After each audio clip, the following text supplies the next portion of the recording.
And we spend about $140,000 a year. The economy is like really bad right now, you guys. You would not know it with the way I've been spending. My yearly salary was around like $400,000 from social media. Where was the money going? Welcome to the Audit Room. These are real financial decisions from real people. We break down what went wrong and then provide helpful feedback and insights that we can all learn from. The topic of today's video is people who are earning well above six figures but still somehow live paycheck to paycheck, which you would think is pretty rare, right? If you're earning that much money, you shouldn't be broke. But if you look up real statistics on this subject, almost half of all Americans earning over six figures are living paycheck to paycheck. Now tell me, how is that possible? Maybe the United States doesn't have an income problem at all. Maybe the United States has a spending problem. I know everybody's wondering how much was I making. So I want to say during the years of 2017 through like 2020, 2021, maybe the beginning of it, on average, I think like my yearly salary was around like $300,000 to almost $400,000. Just to put this in perspective a little better, let's take the middle number and just say she was making $350,000 a year. If you multiply that by 4 years, that's $1.4 million total. From social media. I no longer make that. We'll get into that. That's how much I was making at that time, doing all those things. What was my average monthly take home? My average monthly take home, like when you really broke it down, depending on the year, I would say monthly, I was bringing in an average of anywhere between like $20,000 to $30,000 a month. Hey, that's crazy. And like sometimes I would like really hit the lotto and I would like do a brand deal. Like I think, I'm not gonna say the name of the brand. There was a brand I worked with at a time that like for like 2 Instagram posts, I was charging like $40,000. I will never forget it. It was like literally one of my highest paying things ever. $40,000 for like 2 Instagram photos. That's crazy. So where was the money going? Buying myself whatever the hell I wanted at the time. I was also spending a lot of money on all of my friends because I was making the most amount of money at the time and I just wanted to like spend it on everybody else. And then, you know, I was just doing stupid shit at the time because I had like a lot of money. Like I would go to the strip club with my friends and spend $1,000. Like it was ridiculous. And I was young. That's the thing too. Like now would I be doing those practices if I had that money? Holy shit, no. I look back at a lot of that and I'm like, well, that was... There is not a doubt in my mind that this girl, if given the same opportunity, would repeat the exact same thing that got her into this situation. Look at this. She left this little message here. To be honest, don't regret half of the club expenses, though I really made some of the greatest, funniest memories during that wild child era. Come on. Stupid. But the reason I say, despite all the stupid expenses, I was smart because I did put a lot of money away too. Because once again, I knew that at some point, say it with me, it was all gonna go away. She most certainly did not realize all the money was going to go away. Otherwise, she wouldn't have been spending $1,000 a night in the club. So I was like, you know what? We gotta put money away. You're gonna thank your future self, Christina. So put a lot of money into savings. But the craziest part of this all too is like, you know, we're talking almost $5,000 in rent, you know, like another $6,000, $7,000, whatever, on credit card expenses, all this other bullshit.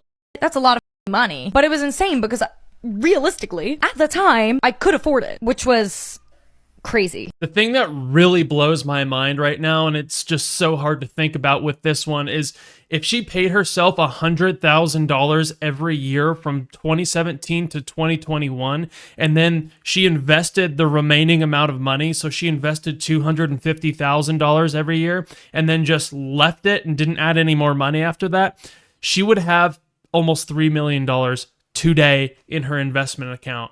And it's really concerning because I heard her say she put it in a savings account. Like, she should have had that invested in appreciating assets.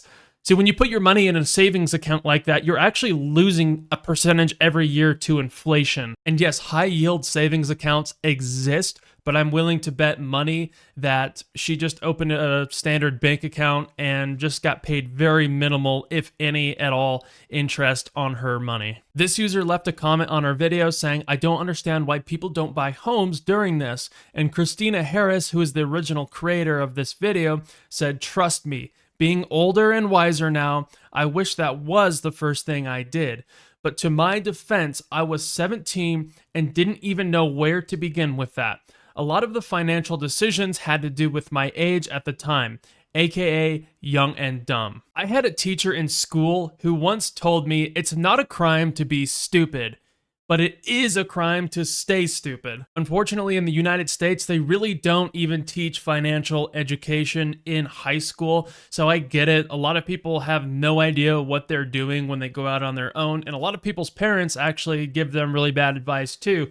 So I can't say I totally blame her for that money, but she definitely should have reached out to at least a financial advisor at the bare minimum to help her with that crazy amount of money. To just have that money and just be out there in the world at 17 years old is just wild. Now that I think about it though, I did actually have a personal finance class in high school, but it probably did more harm than good for people. For example, there was one of our projects where we had to plan a vacation and we were given like $1,500 and we had to budget the whole vacation. Like, yeah, it's like just a class on teaching you how to waste your money.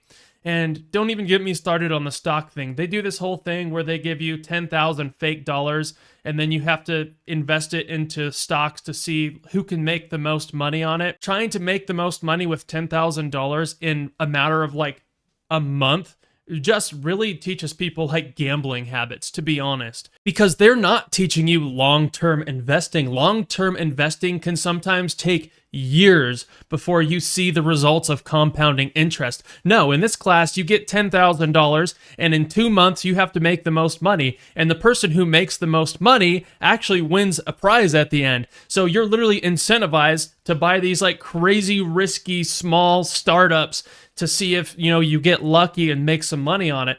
And it's just like, you're just teaching the rest of the class, hey, if you have $10,000, go buy some risky biotech startup company, and that's how you invest in the stock market. Like, no, why are you teaching children this? Stop! So part of our grade with that assignment is we had to write a little essay on why we chose the stocks that we did. And the stock I chose was Amazon, and only Amazon. I put all of my $10K into Amazon, and I wrote why I invested my money in there, because I was a huge Amazon fanboy back then. This was when they first were starting Prime, and they first started like getting big. They started selling groceries on there, and my essay got like a D or something like that. But looking back on it, it's so funny, because if I actually invested $10K into Amazon in 2013, it would be worth over $200,000 today.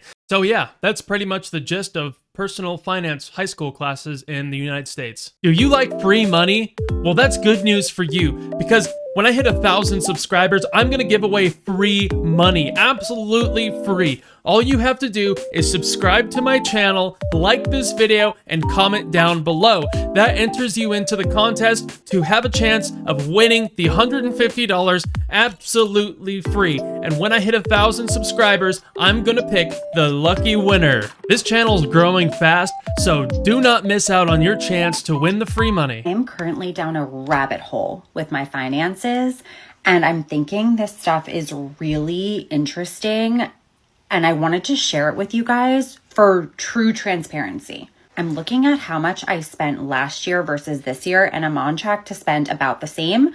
And to give you a glimpse of my life, I am a working mom. My husband works. We have twin girls that are 3.5 years old, and we live in Pennsylvania, not far from Philadelphia. And we spend about $140,000 a year. First time I heard that number, I was like, whoa, that seems like a lot of effing money. Like, how are we spending that much money a year? But if you calculate in mortgage, interest, childcare, food, gas, like all the expenses, that's what you get. So now I'm curious, like, is that how much other people are spending too? Or am I way overspending? Am I underspending? Like, what is the average sort of American 30s age with kids spending every month? I mean, think about all the different expenses that you have. Is, $12,000 a month that you're spending reasonable? I mean, define reasonable, right? To 99% of Americans, no, that is not reasonable. That's just crazy.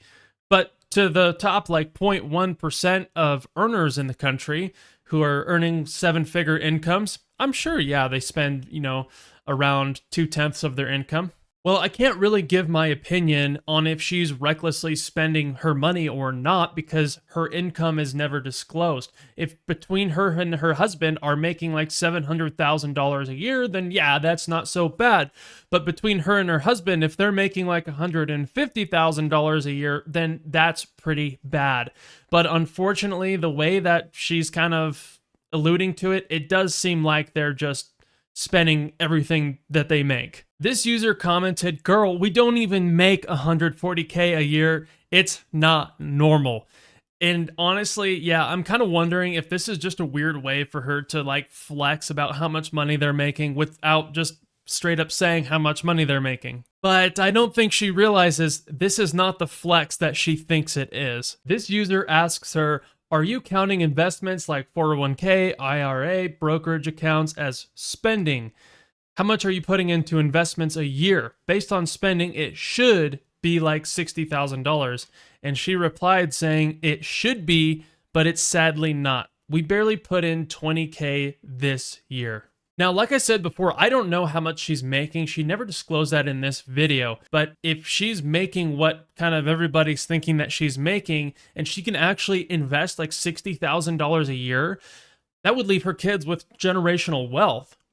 Like, that would be awesome for her family, but she's not doing that. She's just choosing satisfaction now instead of delaying satisfaction for a much greater outcome. And it's sad to see. I just saw that she posted another video talking about how she doesn't comprehend how people can max out their 401ks. Are all the corporate girlies maxing out their 401ks? I was talking to a friend of mine and she was kind of like, "Oh, I've always maxed out my 401k." And I'm like, how? Like, do you make enough money where you're maxing out your 401k? And plus she bought this like big, beautiful house. So now she's got to be paying a mortgage of some kind.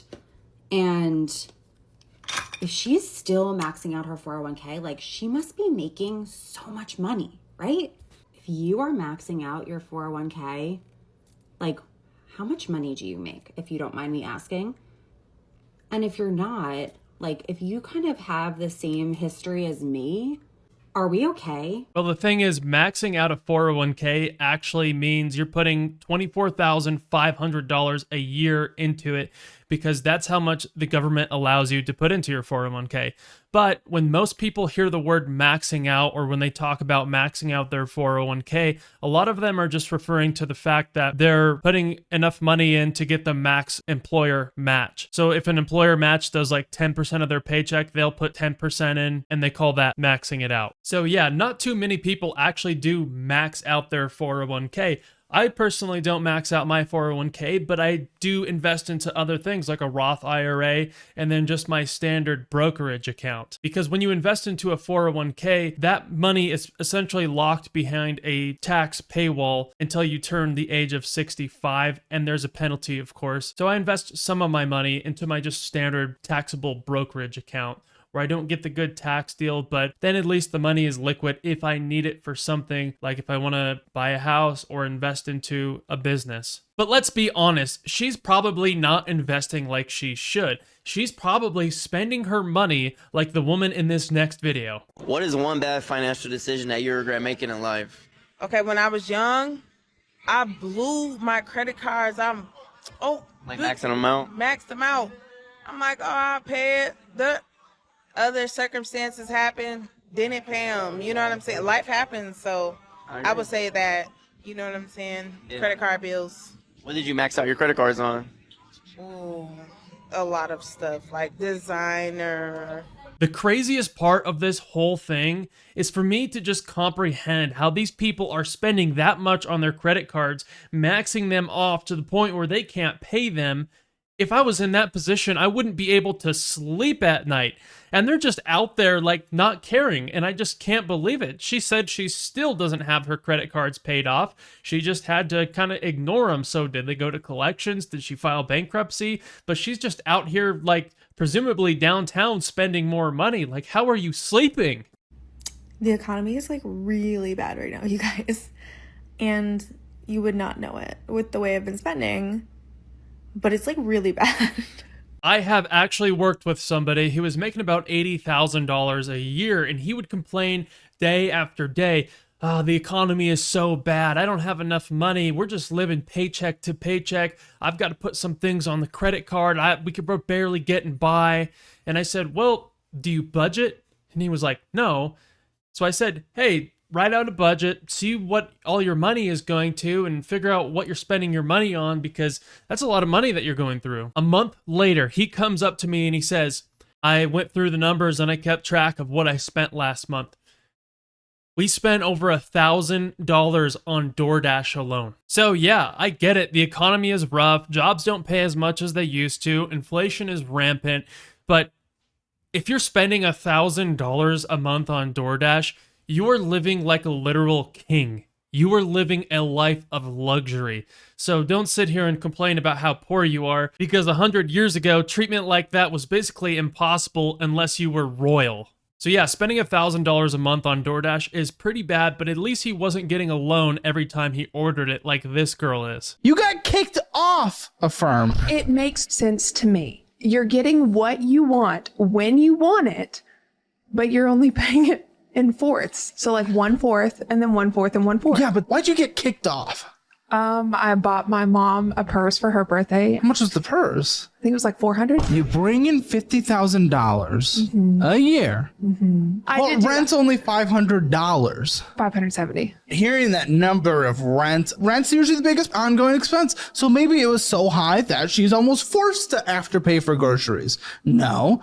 I Never even heard of getting kicked off of. So there's being bad at personal finance, and then there's getting kicked off of Affirm, which has got to be like some kind of record. That is just insane. You see, I don't think these people actually realize what they're doing when they're borrowing money from these platforms like Affirm, the buy now, pay back later thing. It's like they don't understand exactly how interest rate works. For example, I think a lot of them think, well, if I borrow $100 and the interest rate is 10%, then I only pay $10, but they're not accounting for like the length in time that it takes them to pay it off. To show an example of this, I ran a couple of calculations just so we can see how crazy it can get.